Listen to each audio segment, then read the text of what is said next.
Hello viewers, I doctor S V K. Lal welcome you all in my YouTube channel. मेरे YouTube channel में आपका बहुत बहुत स्वागत है।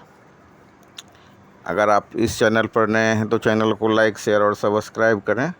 ये होम्योपैथी वाला चैनल है। इसमें मैं विभिन्न तरह के बीमारियों के बारे में और उसके होम्योपैथिक इलाज के बारे में बता रहा हूँ और बताने की कोशिश कर रहा हूँ। आज हम आपके लिए लेकर के आए हैं रेड आइज या मतलब पिंक आइज और उसका होम्योपैथिक ट्रीटमेंट। तो सबसे पहले हम लोग जानते हैं कि रेड आइज क्या होता है। अब अंग्रेजी टर्मिनोलॉजी की बात करें, मेडिकल टर्मिनोलॉजी की बात करें तो इसको हम बोलते हैं कंजक्टिवाइटिस, और सामान्य भाषा में कहें तो हम कहते हैं आँख आना। और चूँकि ये जो आँख की तकलीफ़ है, इसमें आँख का रंग लाल हो जाता है, इसीलिए हम कहते हैं कि ये रेड आई या फिर आँख का रंग गुलाबी हो जाता है, तो इसलिए इसको हम बोलते हैं पिंक आई। तो ये आँख में आने वाला जो तकलीफ़ है, जिसको हम आँख आना कहते हैं, तो आँख आने की शिकायत का दो कारण हो सकता है।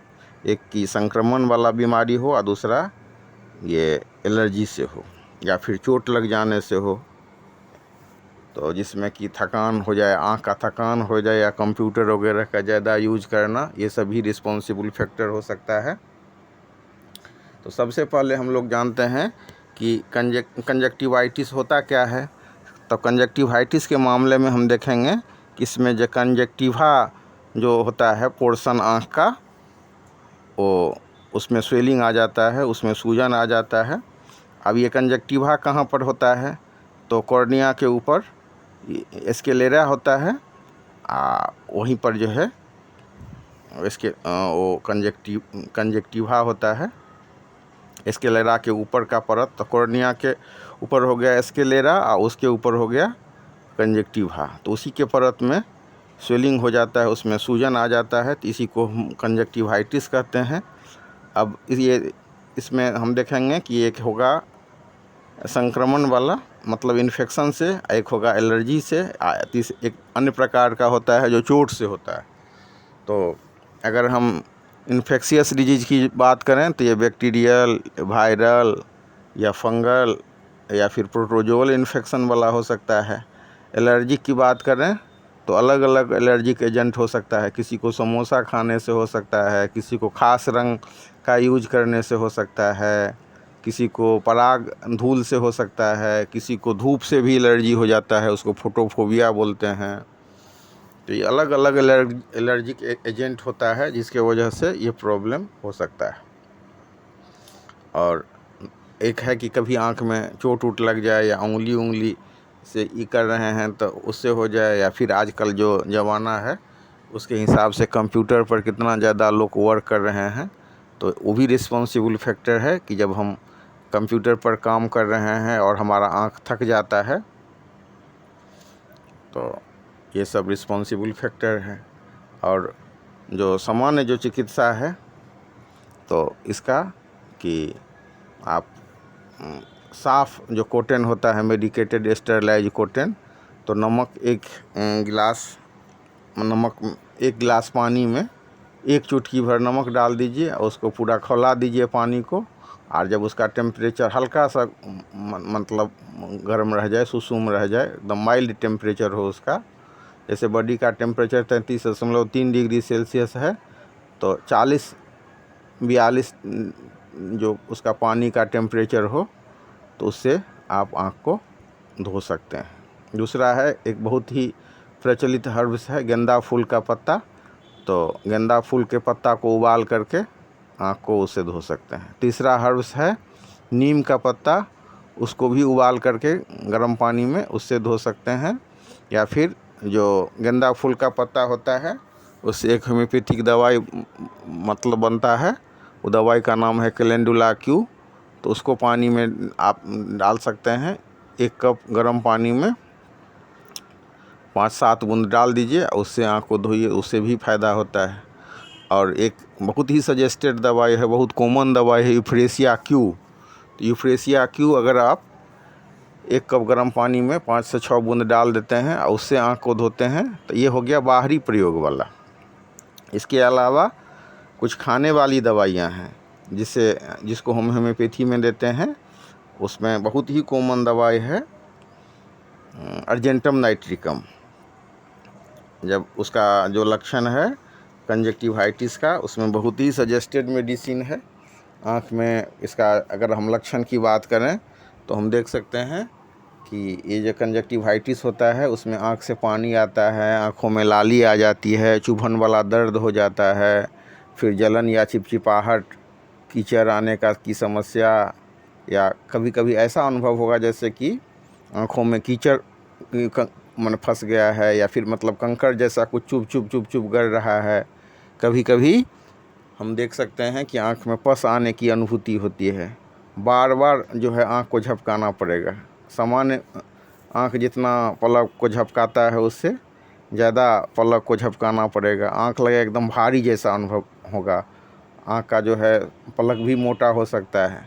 अब ये होम्योपैथी में जो दवाई का सिलेक्शन होता है कि ये स्राव है, जो सिक्रेशन है वो मतलब गाढ़ा है या पतला है, या फिर वो पानी वो जो मतलब अगर पतला ही है, वाटरी डिस्चार्ज है, पानी जैसा स्राव है, तो एक्रीड है कि नहीं है, वो आँखों में लग रहा है कि नहीं लग रहा है। तो ये सब फैक्टर का भी विचार करके हम जो है कंजक्टिवाइटिस का इलाज करते हैं।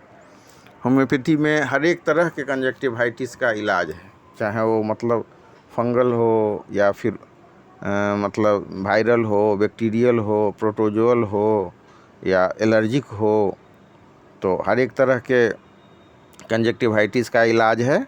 लेकिन इम्पोर्टेंट ये है कि उसमें हम उसको सही ढंग से उसका दवा का सिलेक्शन करें, और कुछ प्रिकॉशनरी फैक्टर्स है उसको हम उसका पालन करें। अब ये क्या सब प्रिकॉशनरी फैक्टर है, तो प्रिकॉशनरी फैक्टर में हम कह सकते हैं कि दूषित जल से आँख को नहीं धोना है। कोई जो प्रभावित व्यक्ति है उसका चश्मा उस्मा नहीं पहने। होता है कभी कभी कि भाई किसी का हम चश्मा धारण कर लिए, तो ये सब चीज़ से बचना चाहिए।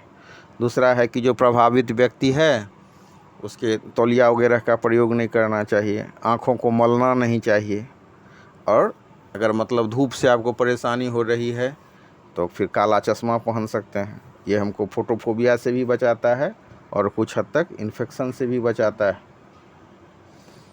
फिर है कि आँखों को हमको साफ़ रखना चाहिए, तो साफ़ रखने के लिए भी है।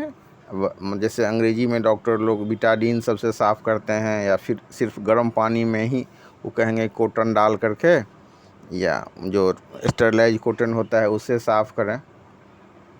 और होम्योपैथी के हिसाब से अगर उसमें आप यूफ्रेसिया क्यू या कैलेंडुला क्यू डाल करके साफ़ करें तो बहुत ही फ़ायदेमंद होता है।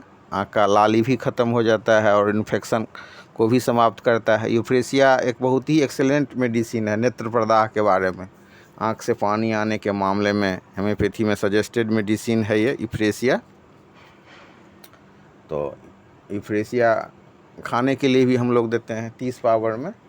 अब महत्वपूर्ण ये है कि यूफ्रेसिया का जो स्राव होगा वो बहुत एक्रीड टाइप का होता है, एकदम असहनीय जैसा होगा। और ये जो लाइट के प्रति भी आँख ज़्यादा सेंजिटिव हो जाता है, तो ऐसे नेत्र प्रदाह में जबकि वो उसका जो स्राव आ रहा है, आँख से जो पानी गिर रहा है वो बहुत एक्रीड है, बहुत एकदम काटने वाला स्राव है। जहाँ पर लग जा रहा है पानी तो वहाँ परेशानी हो जा रही है, तो उसके कंडीशन में हम यूफ्रेसिया 30 खाने के लिए देते हैं। इसके अलावा बहुत ही सजेस्टेड मेडिसिन है और प्रचलित मेडिसिन में से है पल्सटिला। तो पल्सटिला भी दिया जाता है, लेकिन जो होम्योपैथिक जो फिजिशियन लोग हैं तो उन लोगों के अगर आप केस स्टडी को देखें तो पल्सटिला सेकेंड स्टेज में दिया जाता है। सबसे पहली जो दवा है आँख आने में वो है अर्जेंटम नाइट्रिकम। सबसे पहले जो अगर आँख लाल हो जाए या आँख से स्राव थोड़ा सा गाढ़ा हो, चिपचिपा टाइप का हो, सुबह जो अगर आँख खोल रहे हैं तो आँख चिपक जाए, सिर दर्द हो, बार बार आँख साफ़ करने की इच्छा हो और थोड़ा सा गाढ़ा स्राव हो, तो अर्जेंटम नाइट्रिकम का केस बनता है। या तुरंत ही अगर मतलब अचानक आँख, मैंने देखा है 1-2 केस के मामले में कि अचानक आँख में लगा कि कुछ पड़ गया है, आँख लाल जैसा अनुभव हो रहा है, आँख नोच रहा है, मैंने एक खुराक अर्जेंटम नाइट्रिकम 200 पावर में एक पेशेंट को पिला दिया, फिर दूसरी दवा देने की नौबत ही नहीं आई। तो अर्जेंटम नाइट्रिकम बहुत ही भरोसे का मेडिसिन है। और हम देखेंगे कि कंजक्टिवाइटिस के मामले में जितना सिम्टम्स इसका है वो पूरा टैली होता है। इसके अलावा कुछ लक्षण के आधार पर भी डायग्नोसिस होता है। जैसे मतलब वायरल इन्फेक्शन होगा तो उसमें आँख से पानी निकलेगा और मतलब वो लाल आँख हो जाएगी। इसमें जो बैक्टीरियल इन्फेक्शन के वजह से जो अगर मतलब आँख आएगा या रेड आई या पिंक आई हो जाए तो उसमें हम देखेंगे कि आँख चिपक जाएगा और वो सिक्रेशन जो है सो वाटरी नहीं होगा, थोड़ा सा गाढ़ा होगा, कीच टाइप का होगा, पस टाइप का होगा। और अगर अंग्रेजी दवाई की बात करें तो लोग एंटीबायोटिक दे देते हैं या फिर मतलब एंटी एलर्जिक दे देते हैं या स्टेरॉइड दे देते हैं, तो कई बार इससे नुकसान भी हो जाता है। तो इसीलिए आजकल होम्योपैथी की जो दवा है, अगर जानकार होम्योपैथिक फिजिशियन है तो फिर आप देखेंगे कि अर्जेंटम नाइट्रिकम ही से आपका प्रॉब्लम ख़त्म हो जाता है। लेकिन मेरा ऐसा मानना है कि आप अपने से इलाज नहीं करें या दवाई सुन करके उसका प्रयोग नहीं करें। कुशल जो चिकित्सक हैं उनके निर्देशन में अगर आप अर्जेंटम नाइट्रिकम लेते हैं तो उससे बहुत ही फ़ायदा होता है। और जो उसके अलावा भी सेकेंड स्टेज का, थर्ड स्टेज का मेडिसिन है, अगर फिर फ़ायदा नहीं हो रहा है तो फिर अगला मेडिसिन है बेलाडोना। बेलाडोना 200 में भी हम देखते हैं कि आँख में सूजन आ गया है, मन में चिड़चिड़ापन है या आँख लाल हो गया है, थोड़ा सा गुस्सेल मिजाज का आदमी है, तुरंत गुस्सा आता है और फिर गुस्सा उतर भी जाता है। हालांकि वो दयालु टाइप का आदमी है, थोड़ा सा मेंटल सिम्टम्स विचार करके बेलाडोना दिया जाता है। फिर एक अन्य दवा है जो बहुत ही लाभप्रद दवा है, नेट्रोम्यूर। मैंने देखा है कि कैसे अनेक केस स्टडी के मामले में मैंने देखा है कि कुछ लोग 30 पावर से नेट्रोम्यूर की शुरुआत करते हैं, जबकि आँख से एकदम पानी जैसा स्राव हो, पेशेंट को मतलब नमक खाने की इच्छा हो, सर दर्द भी हो और धूप में आते ही जो आँख से पानी आने लगे। एक केस के मामले में मैं इसका वीडियो भी बना दूंगा आगे चल करके, कि एक केस था जिसमें कि एक व्यक्ति माने ठंडा मौसम में भी छाता लगा करके चलते थे, तो लोग बड़ा आश्चर्य करते थे कि भाई आप ठंडा में भी क्यों छाता लगा करके चलते हैं। तो उनका वही था, फोटोफोबिया का प्रॉब्लम था कि जबकि वो मतलब थोड़ी सी भी रोशनी पड़े तो उनके आँख में प्रॉब्लम हो जाता था। तो उनको जो मेरे पास जब वो आए थे तो इससे पहले डॉक्टर ने नेट्रोम्यूर 30 से शुरू किया, अंतिम में 10 mg तक पहुंचा और आराम हो जाता था, फिर हो जाता था। तो इसमें ये भी सिम्टम्स विचार करना चाहिए कि रिलैप्स अगर सिम्टम्स अगर हो रहा है तो उसमें दवाई सबको हम परिवर्तन करते हैं। और अगर मतलब समझ में नहीं आए तो अर्जेंटम नाइट्रिकम, बेलाडोना और यूफ्रेसिया 30 पावर में पर्यायक्रम से दे सकते हैं।